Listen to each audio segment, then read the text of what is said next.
All right, now this. President Trump shared what he admires most about Joe Biden. The only thing I totally admired about Sleepy Joe Biden is the following. He'd go to a beach. He'd lay down in a cot, barely able to get his feet through the sand. He'd lay down, and within minutes, he's sleeping, and you have cameras watching him. I could never do that. I would never be able to sleep like that. That's about the only thing I think that was wonderful.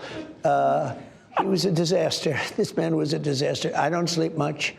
You don't sleep much. A lot of people that love what they're doing don't sleep much, I find. And so far, it's been okay.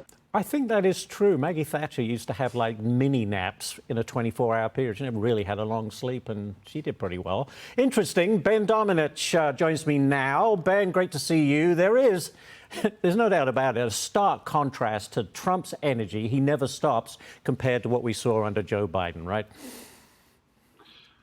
Certainly there's a contrast, but I think that one of the things that I understand that the president is currently making light of it, is I think that we have to look back at the last 4 years and understand that for a significant chunk of that presidency, Joe Biden wasn't just asleep on the job in a figurative sense.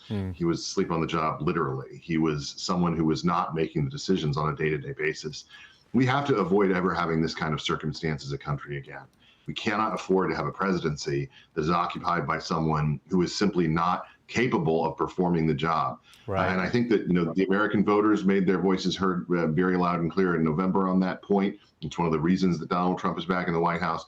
But we can ill afford as a nation to have a commander-in-chief who doesn't know what's going on. As we've seen from Speaker Mike Johnson and others who, frankly, have told stories that are really disturbing of someone like me, because whether they're Democrat or Republican, I want a president who is capable of being awake and aware of what's going on in the world. And most egregious, Ben, they lied about his mental capacity, but that's all in the past. And they continue to. And now they lie about their lies. Now they try to pretend that they weren't, Right. I mean, Jake Tapper has a book out that's basically that. And he was one of the people who was defending it all the way to the last moment. So. I want to get onto this issue, Ben. Attorney General Pam Bondi says activist judges are trying to control the federal government. Listen to this.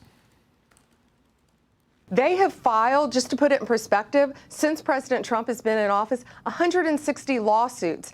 They have filed in the month of February, they have over 14 injunctions. That's more than Biden's entire term.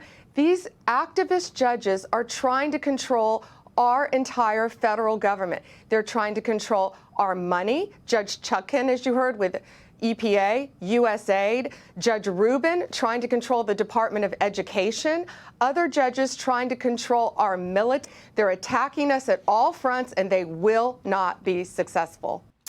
Okay, Ben, does Pam Bondi have a point? Well, she has a point, but I think that the Republican Party needs to come up with a better answer than the one that they're currently floating. Getting to impeachment when it comes to these judges is not realistic, just given the makeup of the Senate and everything that would have to happen. While I am generally in favor of impeaching more judges, the very first impeachment, in fact, under the American founding, was a judge who simply was drunk on the job a lot. And so, you think about high crimes and misdemeanors, but he was just not able to function. I think in this case, they need to start looking very hard at whether they need to eliminate some of these district courts. They're not in the Constitution. They were created by the Congress, and they can be undone by the Congress as well. We'll leave it right there. But great stuff as always, Ben. Thank you so much. Good to see you today. Good to be with you.